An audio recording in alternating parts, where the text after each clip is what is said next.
오늘 우리에게 주신 하나님 말씀 시편 126편 1절 말씀부터 6절 말씀까지입니다. 구약성경 898페이지에 있습니다.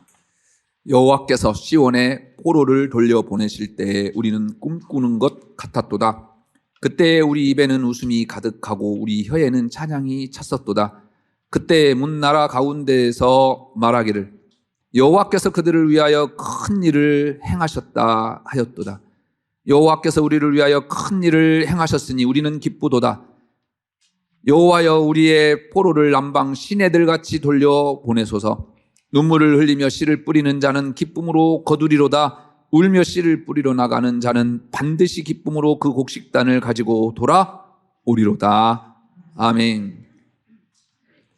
힘들게 살아가는 현대인들이라고 한다면 누구나가 한 번쯤 이런 꿈을 꾸고 있죠. 인생 역전.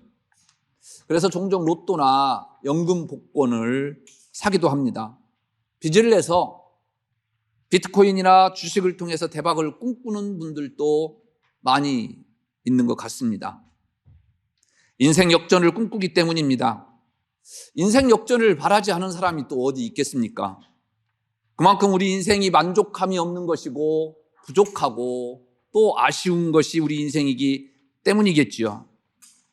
일장 춘몽이라고 하는 말이 있지요. 세월의 덧없음을 표현한 말입니다. 젊었을 때 무엇 때문에 그리 아둥바둥 살았는지 후회가 되기도 합니다. 인생에 덧없다는 생각이 들기도 합니다. 그러나 인생이 다 그런 것만은 아닙니다. 한순간 우리의 인생이 바뀌어 우리의 인생이 더 나은 곳으로 의미 있게 살아가는 종들이 있습니다. 베드로는 한낱 어부에 불과했죠. 평생 갈릴리 호수에서 물고기를 잡다가 마쳐야 하는 인생이었습니다. 그런 베드로가 예수님을 만나 인생 역전이 됩니다. 예수님의 제자가 되어서 예수님을 부인하기도 했습니다. 그러나 그는 부활하신 예수님을 다시 만남으로 말미암아 사도로서의 길을 걷습니다. 초대교회의 기둥과 같은 존재가 됩니다. 모세는 태어나자마자 강가에 버려진 아이였습니다. 그러나 애국 공주에게 발견되어 왕자가 되었지요. 이것만으로도 인생 역전이라 할 수 있겠습니다. 그러나 그의 인생이 그것이 끝이 아니었습니다. 애굽 사람을 죽이고 살인자가 되어 미디안 광야로 도망칩니다. 다시 인생이 뒤집혔습니다. 그런데 또 하나님은 그를 찾아가십니다.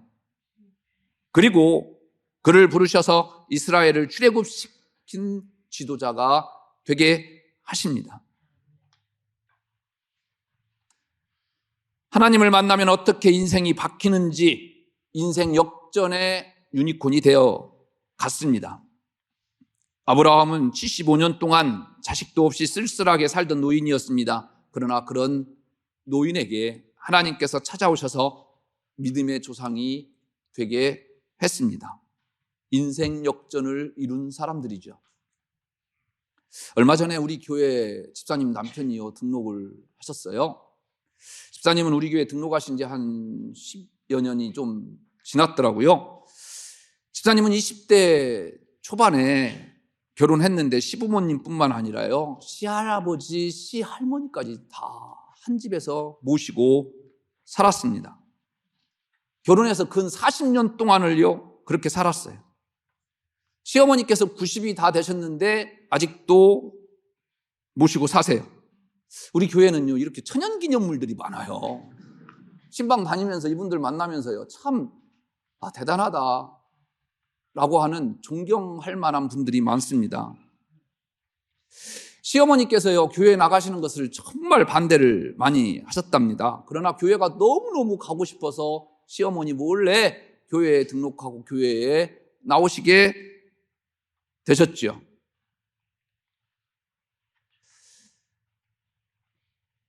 작년에 남편에게 교회 한번 가자라고 던지셨는데 그래 가겠다라고 말씀을 하셨다고 합니다. 그냥 하는 말인가 보다 했는데요 정말로 1월 첫 주일부터 지금까지 한 주도 걸리지 않고 교회 나와요. 여러분들 일이 아니라고 아멘을 그렇게 작게 하면 어떻게 해요? 그래서 몇 주 전에 등록을 하셨어요. 새가족부에서 몇 번 식사를 하면서 이런저런 이야기를 하셨죠. 어떻게 교회에 나오시게 됐느냐. 아내에게 미안해서, 아내가 너무 고마워서 아내 말을 듣기로 했다 라고 이야기하셔요. 교회에 나와보니까 새가족 부원들이요 너무너무 잘해주시고 관심도 많이 가져주셔서 과분한 대접을 받아서 너무너무 감사하다고 그럽니다. 대신방 때요, 옛날 같으면 상상지 못할 일을 경험하셨어요. 대신방 받았어요, 집에서. 그런데요, 그 시어머니가 함께 예배를 드린 거예요. 그래요, 아멘 해야죠. 그래서 그 시어머니께 제가 말씀드렸죠. 이제 아드님도 교회 나오시는데 교회 나오셔야죠. 그랬더니 믿었지 않게 그래야죠. 뭐 그렇게 얘기는 하셨는데 나올 줄로 저는 믿습니다. 네. 옛날 같으면 시어머니 눈치 보고 교회 나왔는데요, 요즘은 당당하게 어머니 나 교회 갔다 오겠습니다 라고 이야기하신대요. 그러면 그래라 그런답니다. 요즘요 새벽기도 매일 동생분하고 저 뒤에 앉아 계셔 2층에. 오늘도 일부 예배 드리고 가셨어요. 어제는 손주들 데리고 4분이요 오셔서 꿈축제에 오셨더라고요. 얼굴이요 장미꽃보다도 아름답습니다. 인생 역전이죠. 이렇게 인생 역전을 한 사람들의 노래가 오늘 본문 말씀입니다. 꿈꾸는 것 같았다. 그때 입에는 웃음이 가득하고 혀에는 찬양이 찼었도다. 그리고 여호와께서 그들을 위하여 큰 일을 행하셨다. 노래합니다. 오늘 시편은 언제 어느 때 누가 지었는지 사실 잘 모릅니다. 여러 가지 추정이 가능하지만 많은 학자들에 의하면 바벨론 포로 이후에 일이라고 쓰여졌다고 받아들이고 있습니다. 그렇다면 포로 귀환 후에 이스라엘 공동체를 이끌었던 에스라나 느헤미야가 지었을 것입니다. 저는 오늘 이것을 전제로 해서 여러분들에게 말씀을 전하려고 합니다. 본시는 두 부분으로 나뉘죠. 전반부는 1절에서 3절인데요. 포로 귀환 때 감격을 회상하면서 기쁨을 노래하는 부분입니다. 과거예요. 과거의 일, 하나님께서 이렇게 우리에게 은혜를 베풀어 주신 것에 대한 찬양입니다. 후반부인 4절, 6절은 아직 예루살렘 공동체가 완전히 회복되지 않은 상황에서 회복을 강구하면서 확신에 찬 노래를 부르는 부분입니다. 현재죠. 이스라엘 백성들은 바벨론 포로에서 돌아왔습니다. 그러나 고국의 상황은 결코 평탄치만은 않습니다.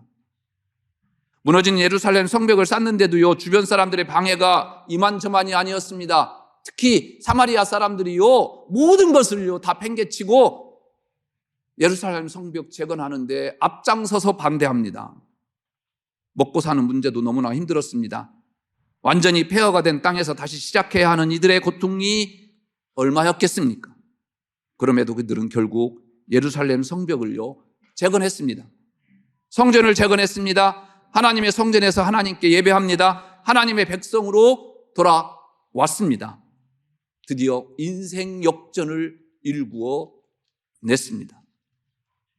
그들의 역전을 이루어낼 수 있었던 힘의 원천이 어디 있을까요? 그들이 노력하고 애써서 이루어낸 것이 아닙니다. 오직 하나님께서 베푸신 은혜를 기억하는 데서부터 시작했습니다. 오늘 본문은요 그것을 우리에게 보여줍니다. 이렇게 시작하죠. 여호와께서 시온에 포로를 돌려보내실 때, 하나님께서 포로에서 돌아오게 하신 분이라고 고백하고 있습니다. 과거에 베푸셨던 하나님의 은혜가 무엇인지 기억했다라는 거죠. 이스라엘 포로에서 해방된 것은요 그들의 능력이 아니었습니다. 70년 동안 바벨론 포로 생활을 하면서 나름 세력을 만들어 갖고 재력을 쌓아서 뭔가 한 일이 아닙니다. 그들은 그저 포로로 끌려와서 노예로 사는 것이 전부였습니다. 일부는 왕실에서 관리하면서 높은 관직을 받은 사람도 있었습니다. 하지만 그들이 이스라엘을 회복시킨 것이 아니었단 말입니다. 오직 하나님께서 하신 일이었습니다. 잘 나가던 바벨론 대제국이요, 하루아침에 신흥 국가인 페르시아에 멸망할 줄을 누가 상상이나 했겠습니까? 상상할 수 없었던 이변이 일어나므로 이스라엘이 고국으로 돌아오게 하나님께서 만드셨다라는 겁니다. 이 일을 계획하시고 섭리하신 분이 바로 하나님이시라는 겁니다. 그래서 페르시아 제국의 고레스 황제로 하여금 이스라엘 백성들이 고국으로 돌아갈 수 있는 칙령을 발표하게 만드십니다. 천지개벽이라고 할 수 있는 일이 일어난 거예요. 이 일에 이스라엘 백성들은요, 아무것도 한 것이 없습니다. 하나님과 이스라엘의 합작품도 아닙니다. 오직 하나님이 하신 일이었습니다. 그래서 그들은 꿈꾸는 것 같다고 한 것입니다. 기대조차 할 수 없는 일인데 갑자기 일어나니까 꿈꾸는 것 같다라고 표현할 수밖에 없죠. 그런데 그 놀라운 일이 꿈이 아니고 현실이었다라는 겁니다. 그래서 그들은 웃음이 가득했다, 그 입술로 노래했다 고백합니다. 완전한 행복, 진짜 행복을요, 이렇게 표현하고 있습니다. 혀에는 찬양이 찼었도다. 은혜를 받으면요, 행복하면, 감사가 넘치면요, 우리는 저절로 찬양할 수밖에 없습니다. 내 영혼이 은총 입어 중한 죄짐 벗고 보니 슬픔 많은 이 세상도 천국으로 화하도다. 1부 때는 다 같이 예배 찬양했는데 왜 3부는 안 부르시나요? 다 같이 하겠습니다. 할렐루야 찬양하세. 내 모든 죄 사함 받고 주 예수와 동행하니 그 어디나 하늘나라. 궁합이 맞아야지, 궁합이. 찬양의 핵심이 무엇이었느냐? 여호와께서 그들을 위하여 큰 일을 행하였다. 얼마나 놀라운지, 얼마나 기쁜지 자신들만 느끼고 자신들만 아는 것이 아니었습니다.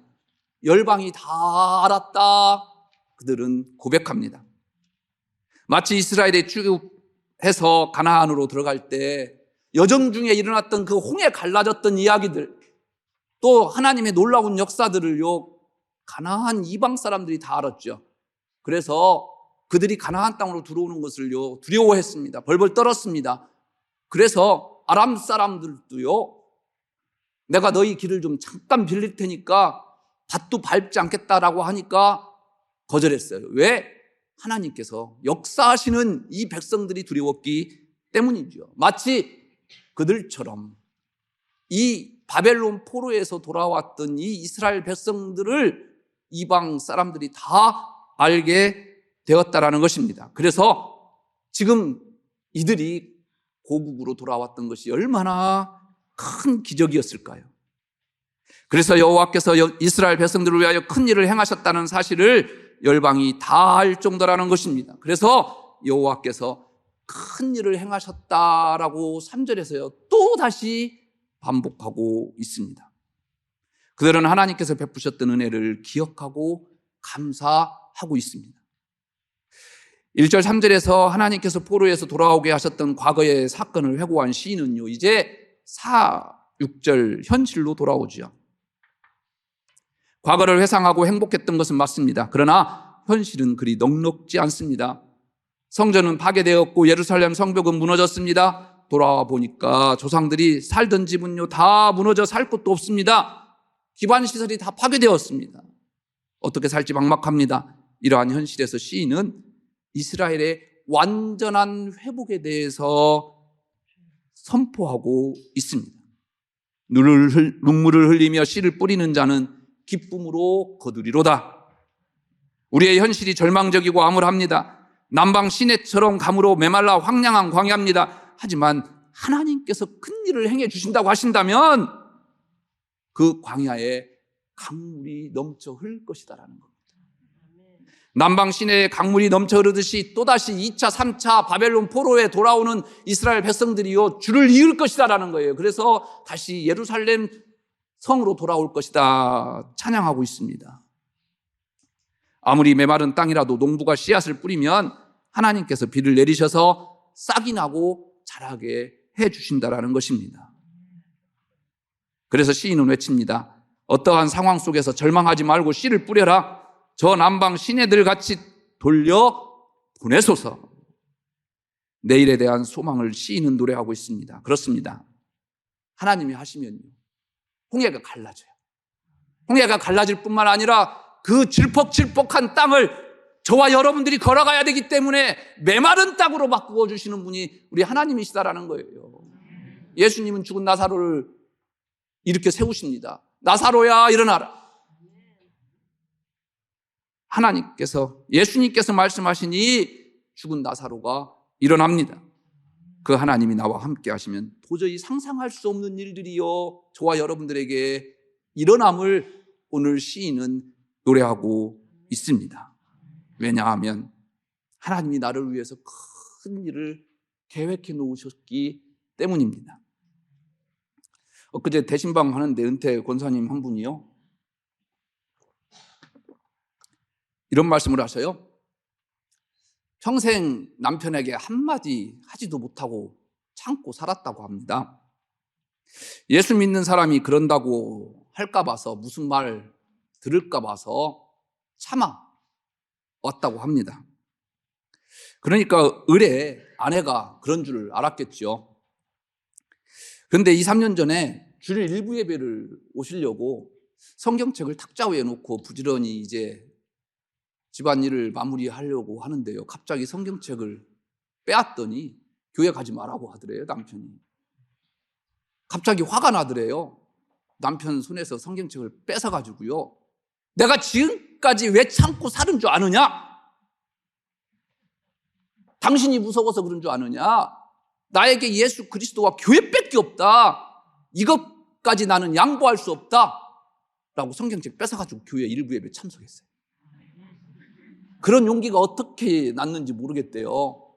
여러분 말씀을 안 하셨는데 예배 드릴 동안 집에 갈 동안 얼마나 가슴 조이고 또 떨렸겠습니까? 그래서 제가 그랬어요. 빨리 결론 좀 얘기하라고. 어떻게 됐게요?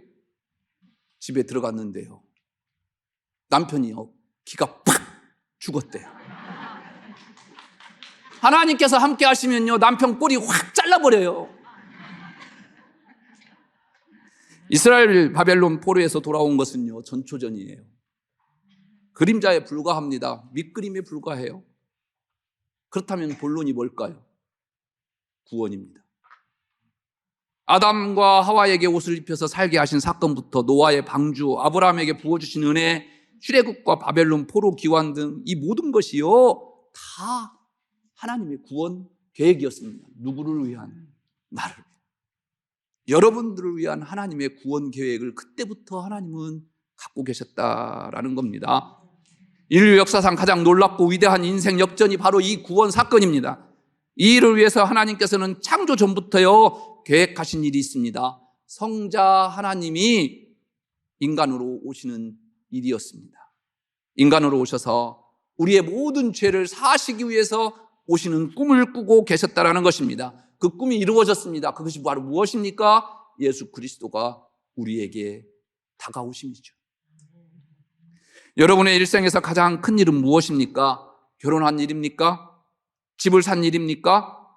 인생의 대사 중에서 대사라고 할 수 있는 일 맞습니다. 그러나 큰 일은 맞는데요. 그런 일들이요 여러분들의 생명과 밥 바꿀 수 있는 일은 아니지 않습니까?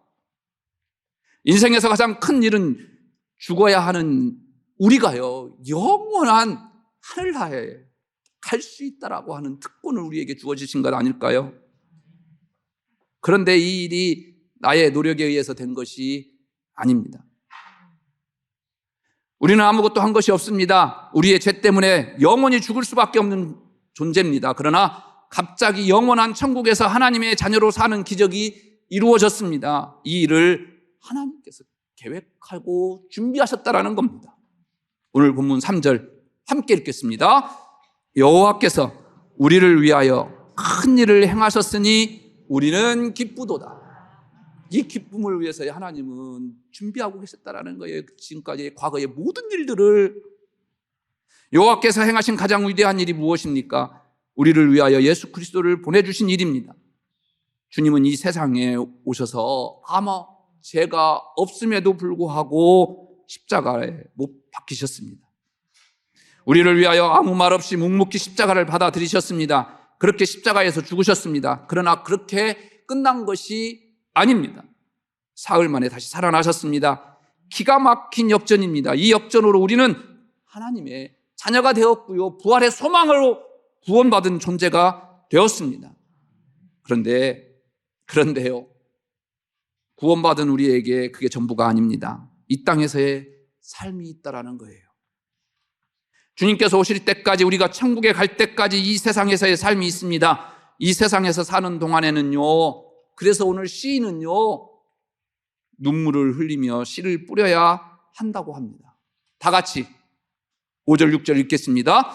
눈물을 흘리며 씨를 뿌리는 자는 기쁨으로 거두리로다. 울며 씨를 뿌리러 나가는 자는 반드시 기쁨으로 그 곡식단을 가지고 돌아오리로다. 아멘. 하나님께서는 우리를 위하여 크신 일을 행하셨습니다. 과거에만 행해 주셨습니까? 과거에도 그러셨다고 한다면 오늘도 아니 내일도 그 큰 일을 나를 위해서 행하시는 분이 하나님이십니다. 힘드십니까? 답답하십니까? 앞이 캄캄하십니까? 그러나 하나님은 우리를 위해서요, 큰 일을 행하셨을 뿐만 아니라 앞으로도 또 행해 주신다고 하십니다. 그래서 우리는 눈물을 머금고라고도요, 참아내고 씨를 뿌려봅니다. 하나님께서 우리를 위해서 큰 일을 행하시기 때문입니다. 기도하겠습니다.